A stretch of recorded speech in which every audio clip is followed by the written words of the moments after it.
The volume already exploded. By the time most long-term investors checked their screens, the candle had printed, thick, vertical, unapologetic. Weeks of sideways drift had been erased in a single session. The same asset people mocked at dinner tables, dismissed on financial forums, and quietly sold out of exhaustion had just ripped through resistance like it had been waiting for permission. I was awake when it happened. 2:17 a.m. The order books were thin, liquidity felt hollow, like a warehouse after inventory had been cleared out. Then the bids started stacking, not frantically, not emotionally, but deliberately. Size blocks, clean execution, no retail fingerprints. For months during the bear market, I heard the same refrain: XRP is finished. The lawsuit fatigue tied to the U.S. Securities and Exchange Commission had drained patience.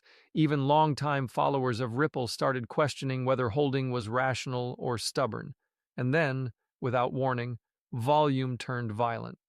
Not euphoric, violent. It wasn't social media hype driving it. There were no mainstream headlines yet, no television segments, just aggressive absorption of supply. As if someone had been waiting for sellers to fully capitulate. The red candles of the past months had done their job.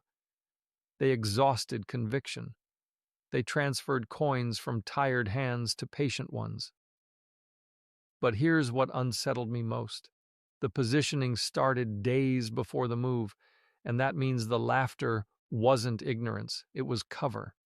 I remember the quiet, not the dramatic crashes. Those are loud. I'm talking about the silence that followed, the slow bleed, the flat candles, the days when volume barely registered and XRP felt irrelevant. For investors between 40 and 80, that kind of environment isn't new. I've seen it in equities, commodities, real estate cycles. Assets don't die loudly, they fade quietly until they don't. During this bear phase, sentiment wasn't just negative, it was dismissive. Analysts stopped covering it. Commentators moved on. Even crypto veterans treated it as a relic of a previous cycle. That kind of apathy is dangerous because markets don't bottom when fear is loud. They bottom when interest disappears. What I noticed was subtle wallet consolidation, small transfers into long dormant addresses, gradual reduction in exchange balances, no fireworks, just quiet repositioning. The laughter wasn't coming from professionals. It was coming from those who had already exited. And when participation drops to that level, it doesn't take much capital to move price dramatically. The silence wasn't weakness, it was preparation, and preparation rarely announces itself. The legal tension with the SEC cast a long shadow. For years, that shadow shaped every valuation model. Institutional desks couldn't ignore it. Compliance committees flagged it. Risk departments adjusted exposure limits because of it. I've sat in rooms where portfolio managers admit they like an asset but can't justify it under regulatory ambiguity. That ambiguity compressed valuation. It limited institutional liquidity. It kept large allocators cautious. But recently, I began noticing tone shifts, not headlines, tone, procedural language replacing adversarial rhetoric, court updates lacking hostility. Markets don't need complete victory, they need probability adjustment. When existential legal risk begins to compress, even slightly, capital recalculates. And recalculations often happen before headlines explain them. That's when I knew something was changing beneath the surface. 3 days before the breakout, I saw it, large transfers, not to exchanges, but away from them. Cold storage growth, accumulation patterns that looked intentional, not panic buying, strategic placement. Older investors understand this pattern. Institutions don't chase green candles. They build into boredom. The wallets weren't new, they were seasoned, long history, low churn, that matters. Then came the reduction in available liquidity on exchanges. Supply thinned, and when supply thins, it doesn't take hysteria to spark acceleration, it takes intent. That intent showed up in the tape. Volume didn't spike randomly, it stacked. Someone wasn't speculating, someone was allocating. When the breakout came, it wasn't gradual, it was forceful. Green candles swallowed weeks of hesitation. Sell walls collapsed faster than expected. Shorts were liquidated methodically, not explosively, but efficiently. I watched funding rates. They didn't overheat. That's crucial. Retail euphoria drives extreme leverage. This felt different, controlled, disciplined. Volume surged because real capital entered, not noise.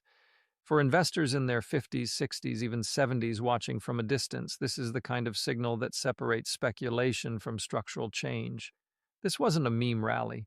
It was repricing, and repricing begins when the market realizes it misjudged risk.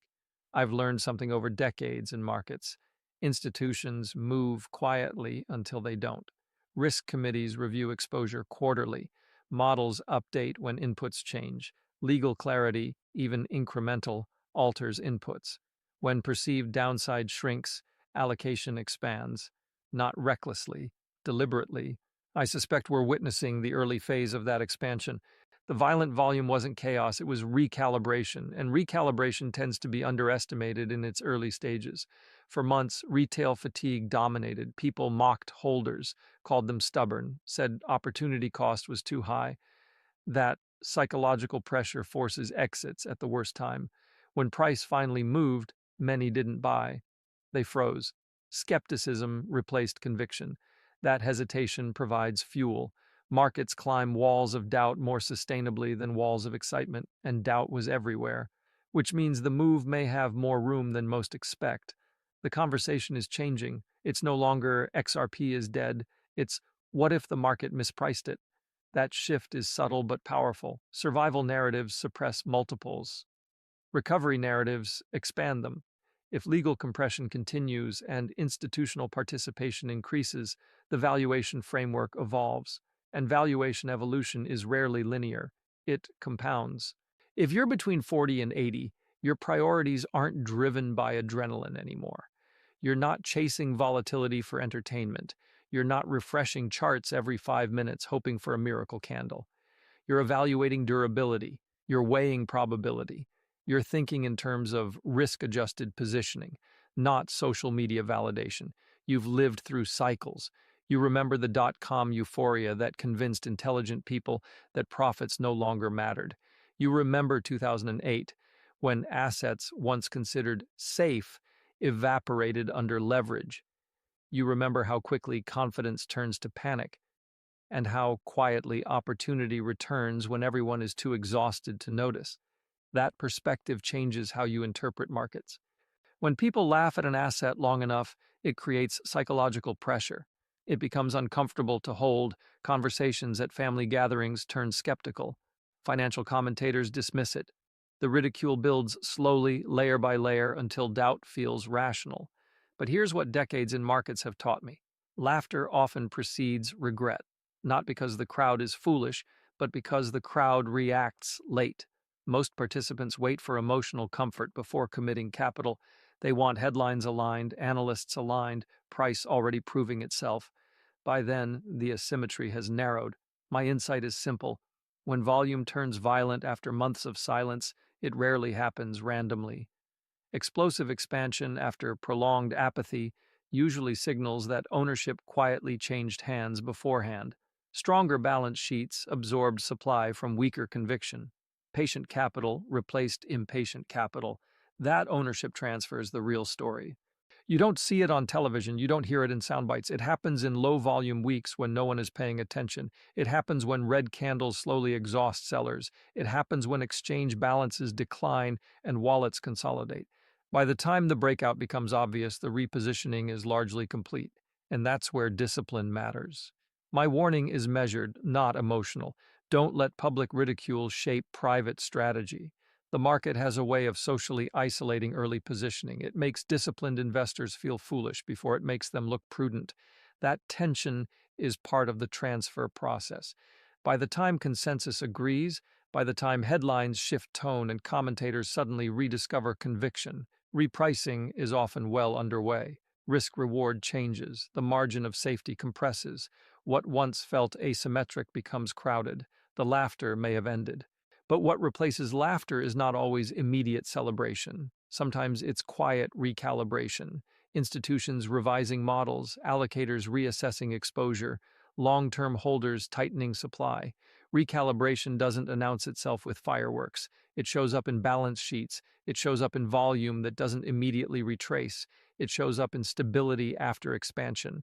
And if you've navigated markets long enough, you know this. The most sustainable wealth transitions rarely begin at the moment of maximum excitement.